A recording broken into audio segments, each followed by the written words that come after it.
Thank you, Mr Speaker. With your permission, I will make a statement about the murder of Henry Nowak. Last December, Henry, aged just 18, was a first-year university student with his life ahead of him. He was kind, hard-working, loved by his family and friends. His murder at the hands of Vickrum Digwa was a horrifying act. Digwa murdered Henry and then lied about him as he lay dying, falsely accusing him of racism. It was an evil act.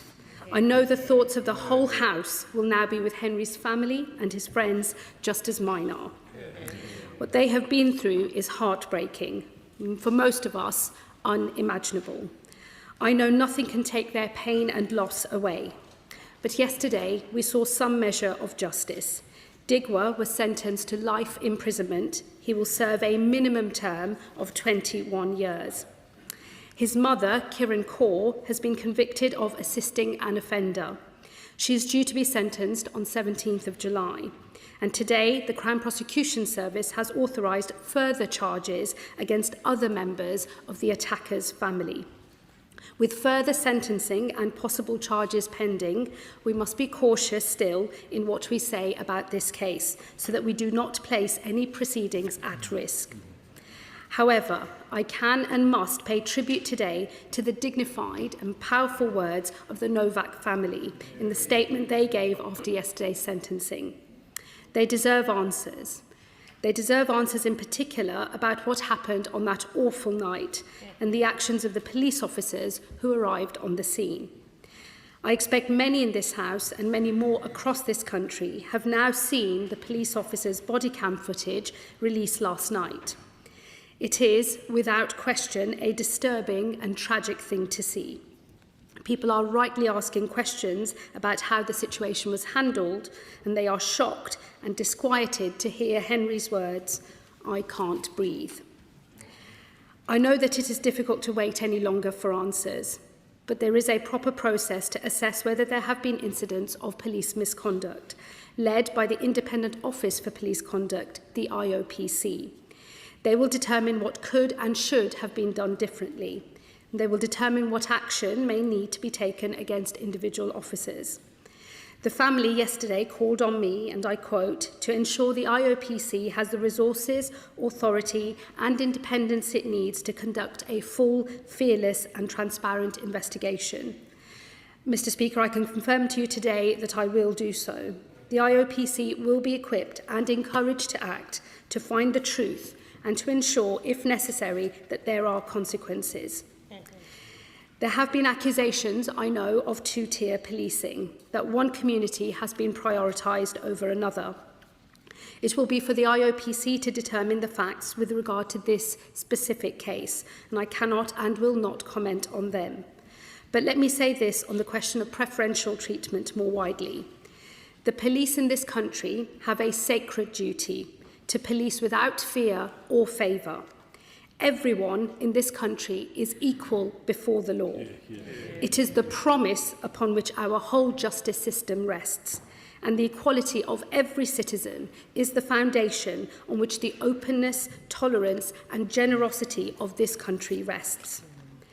Let me also be clear about one other thing, a dangerous undercurrent that I have seen in the reaction to this awful crime. Threats against police officers are utterly unacceptable.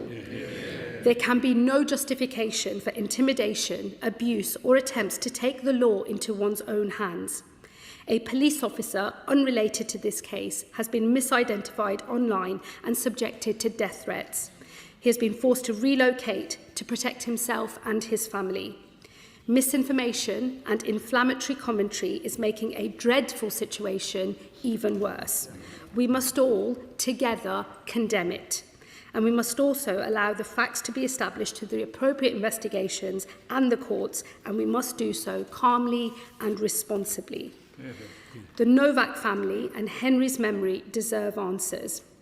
They have also called on us all to take action.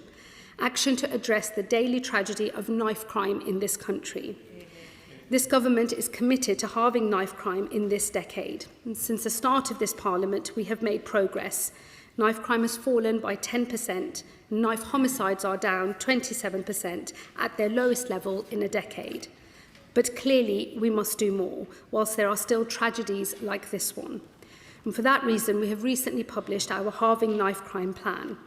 It sets out how we will go further to drive sustained reductions in violence. It brings together action across government and across society to stop people from turning to knife crime and to ensure that perpetrators are caught and brought to justice.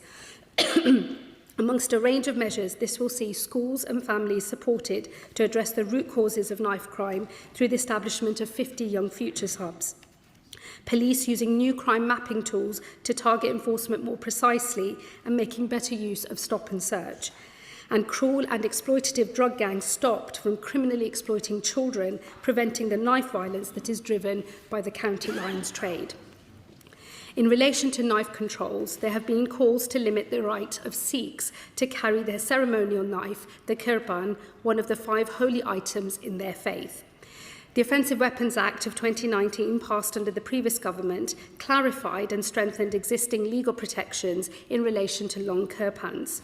This included extending defences so that kirpans can be lawfully possessed for religious reasons and used in religious and ceremonial contexts. But let me be clear. Carrying a knife for the purpose of religious observance is one thing. Using it, as so tragically occurred in this case, is quite another. It is a vile act, a crime of the utmost severity, and it will be met with the severest punishment. Yesterday, the Nowak family ended their statement with a powerful call to us all. I quote, "We do not want his death to be used to create further division, hatred, or tension." They quoted the words of the prosecuting lawyer, and I quote again, Mr. Speaker, "This is not a case about Sikhism. This is not a case about racism. This is a case about murder." I echo those words. We cannot allow this murder to turn communities against one another. We must condemn those who seek personal political profit from tragedy. Instead, we must show who we really are in this country. This was a murder, a vile and violent crime. The punishment must be reserved for those who are responsible for the act. We do not believe in collective punishment in this country.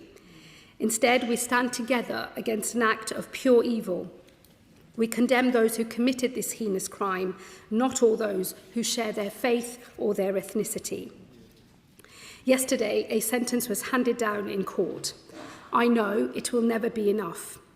The loss felt by Henry Nowak's family and friends will last forever.